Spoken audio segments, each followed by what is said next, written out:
Hi hello praise the lord. Welcome to walk with Ebenezer ministries. ആരാണ് യേശു കർത്താവ്?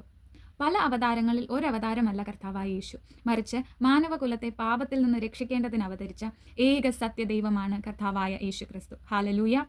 നമ്മൾ പല അവതാരങ്ങളെക്കുറിച്ച് കേട്ടിട്ടുണ്ട്. ഭൂമിയിൽ അധർമ്മം പെരുകുമ്പോൾ ഓരോ അവതാരങ്ങൾ അവതരിക്കുകയും ധർമ്മികളെ അധർമ്മികളുടെ കയ്യിൽ നിന്ന് രക്ഷിക്കുകയും ചെയ്ത അവതാരങ്ങളെക്കുറിച്ച്. പക്ഷേ അവരിൽ ഒരാൾ പോലും പാപികൾക്ക് വേണ്ടി തൻ്റെ ജീവനെ കൊടുത്തിട്ടില്ല.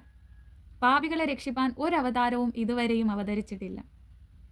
അപ്രകാരം സ്വർഗത്തിലെ സകല മഹിമകളെയും വെടിഞ്ഞ് പാപികളായ നമുക്ക് വേണ്ടി ഭൂമിയിൽ ജനിച്ച് നമ്മുടെ പാപങ്ങൾക്ക് വേണ്ടി മരിച്ചുയർത്തെഴുന്നേറ്റ് ഒരേ ഒരു ദൈവമേ ഉള്ളൂ, അത് കർത്താവായ യേശു ക്രിസ്തു മാത്രമാണ്. മത്തായി 9-ാം അധ്യായത്തിന്റെ 13-ാം വാക്യം പറയുന്നു, യേശു നീതിമാന്മാരെ അല്ല പാപികളെ അത്രേ രക്ഷിപ്പാൻ വന്നത്. ഹാലേലുയ.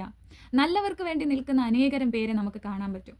സമൂഹത്തിൽ ഒരു നന്മ ചെയ്തു കഴിഞ്ഞാൽ അവരെ സപ്പോർട്ട് ചെയ്യുന്ന, അവരുടെ ഫാൻ ആകുന്ന, അവരുടെ കൂടെ നിൽക്കുന്ന ഒത്തിരി പേര് നമുക്ക് കാണാൻ കഴിയും. പക്ഷേ അതിലൊരാൾ ഒരു പ്രാവശ്യം ഒന്ന് വീണു പോയാൽ ഈ കൂട്ടത്തിൽ നിന്ന് എത്ര പേർ അവരെ സപ്പോർട്ട് ചെയ്യാനുണ്ടാകും? പക്ഷേ കർത്താവ് നമ്മൾ പാപികളായിരിക്കവേ തന്നെ നമ്മെ അധികമായി സ്നേഹിച്ചു. ലൂക്കോസ് 19-ാം അധ്യായത്തിന്റെ 10-ാം വാക്യം പറയുന്നു, കാണാതെ പോയതിനെ തിരഞ്ഞു രക്ഷിപ്പാൻ അത്രേ മനുഷ്യപുത്രൻ വന്നത്. ഹാലല്ലൂയ. കാണാതെ പോയ എന്നെയും നിങ്ങളെയും തിരഞ്ഞു രക്ഷിപ്പാൻ എൻ്റെ കർത്താവായ യേശു ക്രിസ്തു ഭൂമിയിൽ വന്നു. 1 തീമോഥെയോസ് 1-ാം അധ്യായം 15-ാം വാക്യം പറയുന്നു, യേശു ക്രിസ്തു പാപികളെ രക്ഷിപ്പാൻ ലോകത്തിൽ വന്നു. ഹാലല്ലൂയ.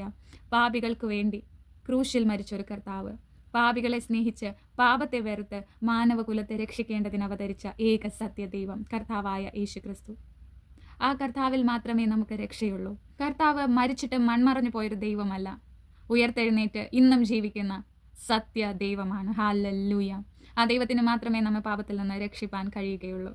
യേശു കർത്താവിൻ്റെ ജനനം നമുക്ക് വേണ്ടിയായിരുന്നു, ജീവിച്ചത് നമുക്ക് വേണ്ടിയായിരുന്നു. കർത്താവ് മരിച്ചത്, കാൽവരിയിൽ യാഗമായി തീർന്നത് നമുക്ക് വേണ്ടിയായിരുന്നു. ആ കർത്താവിൽ മാത്രമേ രക്ഷയുള്ളൂ. അവൻ മാത്രം സത്യ നിത്യ ദൈവം. Hallelujah. God bless you all.